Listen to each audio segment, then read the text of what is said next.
بسم الله الرحمن الرحيم. يلا مع بعض كده ناخد تدريب على الدرس التاني، تغير القيم بتاعتنا وازاي اضرب وازاي اشتغل. نركز مع بعض. ركز كده يا جميل، ازاي هضرب 32 جزء من المية. انا هحل صف والصف التاني عليه عشان تقدر تحل لوحدك. دي العلامة يا ولاد. انا هضرب في ايه؟ في 10. هتضرب في 10 يعني صفر واحد، يبقى العلامة هتتحرك مرة واحدة لورا التلاتة. يبقى هكتب العدد كله يا ولاد اهو، واكتب بس لما انا حركت العلامة. يبقى 23.1.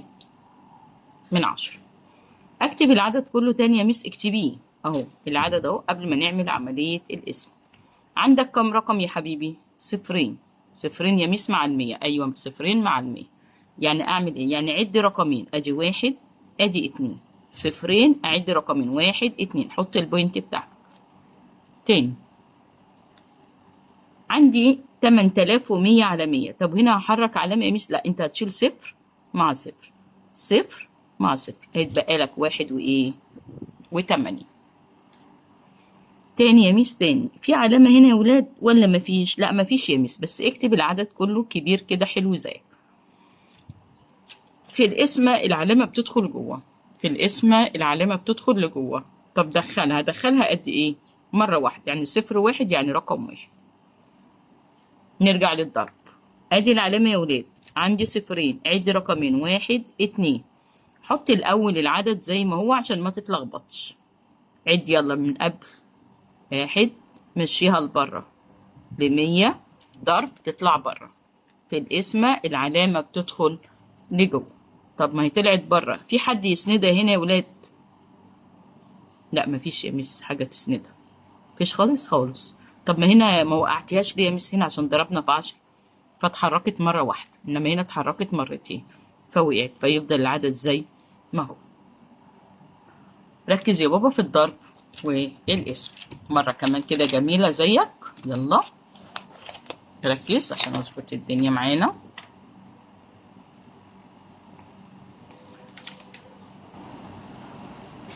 نيجي مع بعض بعد كده نركز. عند ضرب أي عدد صحيح مع عدد صفر في 10. ضرب و10، قيمة العدد مالها؟ مالها؟ تزداد. جميل يا ميس. طيب عند ضرب أي عدد صحيح مع عدد صفر في واحد على ده كسر صح؟ مادام كسر يبقى يقل، بيتعامل معاملة الاسم. مادام كسر بيتعامل معاملة الاسم. عند ضرب عدد عشري 5 و720 جزء من 1000 في 10. فإن رقم 5. طب ما تيجي نشوف. هكتبها ادي 5 و720، قال لي هضربها في 10. 10 يا ميس، يبقى انت هتحركي العلامة مرة واحدة. حركي العلامة يا ميس، يبقى 57 و20 جزء.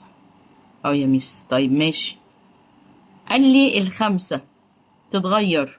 خمسة هنا كانت أحاد واتغيرت بقت إيه؟ عشرات. جميل. قال لي قيمة رقم، يبقى الخمسة أقول له أحاد إلى إيه؟ إلى إيه؟ إلى الخمسين. تمام كده يا ولاد؟ يبقى الخمسة اتحركت لإيه؟ للخمسين. من الأحاد لإيه؟ للعشرات. من الأحاد للعشرات. نركز تاني يا ولاد. السؤال اللي بعده بس يبقى تابع. عند ضرب العدد العشر 17 جزء من 100 في 100. هنضرب. تعالى نضرب. ادي 3.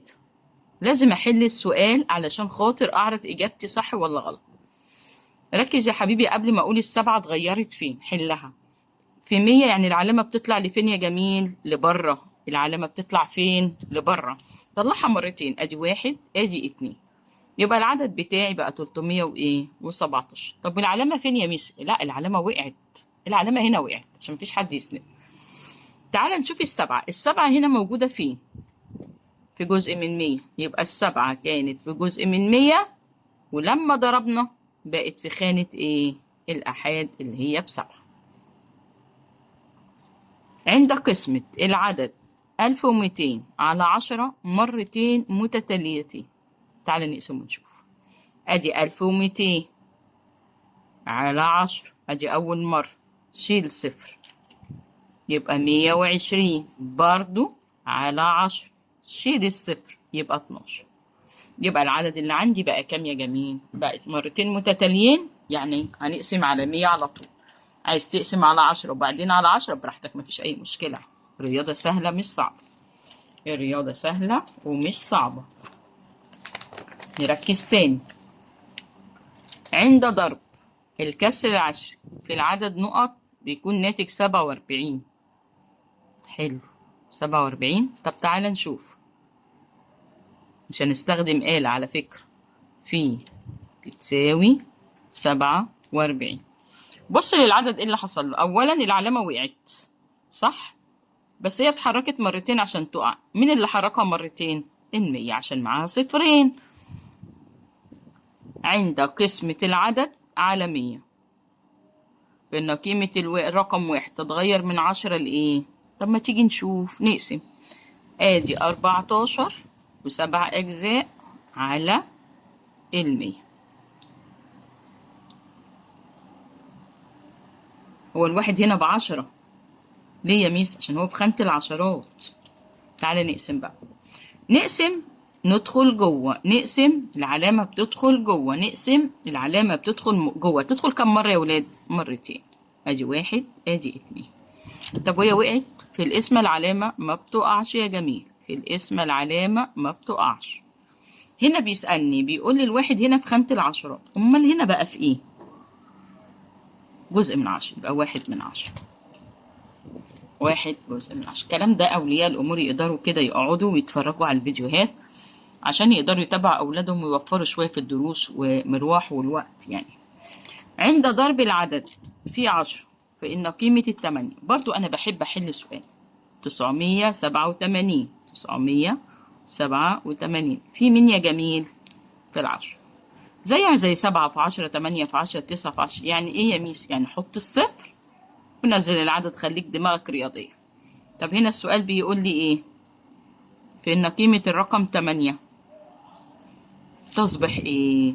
كانت هنا كام؟ عشرات ب80، هنا بقت 800، بقت في المئات. الضرب بيزود، الضرب بيزود، يبقى بقت كام يا جميل؟ بقت 800. اسيب لك اخر واحدة واجب. طب يلا هنحل سؤال وانت تحل سؤال، انا احل سؤال وانت تحل سؤال، او اسيبه لك واجب علشان تقدر تركز وتحل معانا عشان الفيديو ما يبقاش طويل عليك.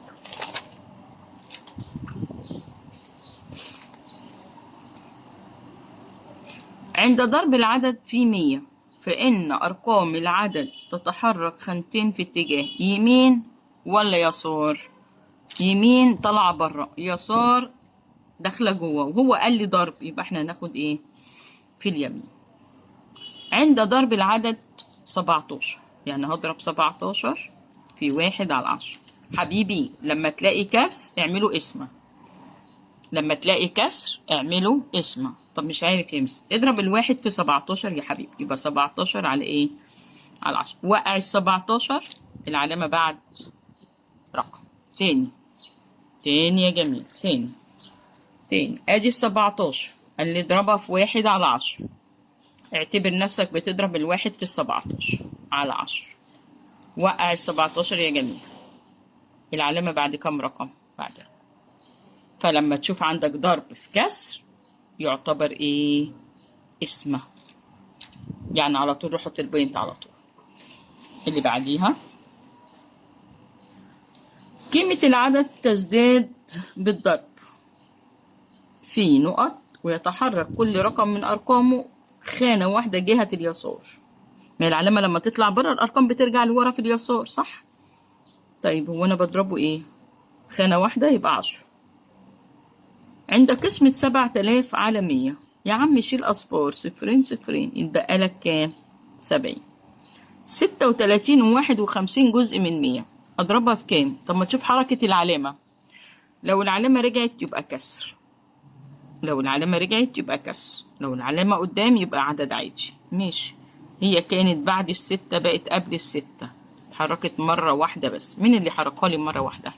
العشر. هسيب لك الباقي كده لذيذ زيك. واجب لايك وشير عشان يوصل لك كل جديد في القناة يا ولاد. هنحل سؤال واسيب لك الباقي واجب لأنه كله زي بعض، مفيش أي مشكلة. ينتج مصنع للأجهزة الكهربية 1358 جهاز. عايزة كل يوم يطلع العدد ده كل يوم لمدة 10 أيام. نضربها بس ايه التمييز بتاعي؟ هقول له عدد الأجهزة بيساوي. ليه يا ولاد انا بقول لك اكتب التمييز؟ هقول لك توزيعة الدرجات الجديدة في الحل. فانا اكتب عدد الأجهزة، هقول 1358 في 100 في 10. ماشي مش بعدين مفيش، انا قلت لك لما يكون في ضرب من غير علامة نزل الصفر ونزل العدد جنبيه جهاز واكتب جنبيه كده التمييز. المهم يا ميس انت قلتي هتقولي التوزيع. حبيبي لما تبقى اسئلة زي دي اسمها اسئلة مقالية، ودي بيبقى عليها 3 درجات. انت لو حطيتي الناتج خدت درجة واحدة، لو حليتها خطواتك بتاخد ال3 درجات، عشان بس ما تفتكرش ان انت مقفل والدنيا دي كلها. تعالوا بقى هنحط الرقم. خلصت. جدول القيمة المكانية، الأحياء، الوحدات والألوف، ده اسمه جدول القيمة المكانية. وبكده يا ولاد نكون خلصنا تدريبات على الدرس الثاني. لايك وشير يا حبيبي عشان يوصل لك كل جديد، وحاول تحل ودي في التعليقات اللي انت عايزه وانا هساعدك. السلام عليكم ورحمة الله وبركاته.